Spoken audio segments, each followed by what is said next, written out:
Cet atelier du Congrès va essayer de vider une querelle. C'est la querelle autour de l'assistanat. Nous subissons, nous, associations de solidarité, et surtout les personnes en situation de pauvreté, l'éternelle accusation d'assistanat. Sous prétexte que nous aidons des personnes, on nous dit « vous les assistez ».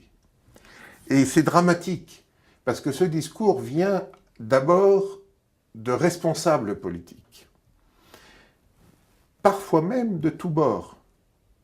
Ce n'est pas un seul bord qui est concerné. Et dans la campagne présidentielle, ce thème a été très présent. Et à chaque fois à peu près qu'on parlait de lutte contre la pauvreté, il était question d'assistanat, ce qui est quand même dramatique. Parce que le résultat, c'est que les associations se sentent du coup illégitimes et surtout, les personnes elles-mêmes en situation de pauvreté n'osent plus demander l'aide parce qu'elles sont stigmatisées.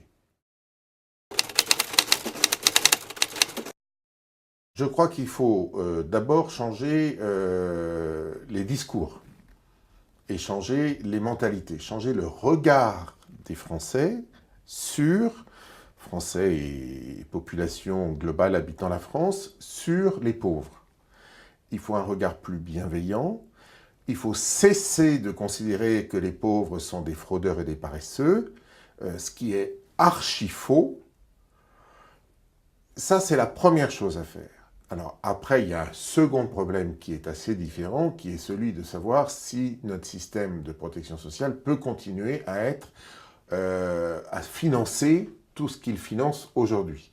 Alors, nous pensons qu'il doit le faire, d'autant plus qu'on est en pleine crise extrêmement grave qui jette à la rue des tas de gens.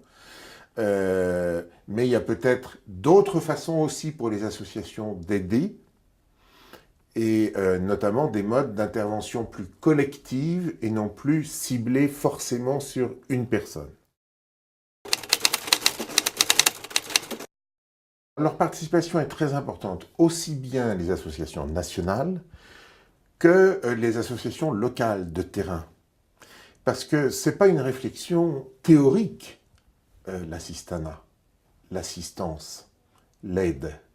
C'est une réflexion de tous les jours, très concrète pour les personnes en situation de difficulté de vie.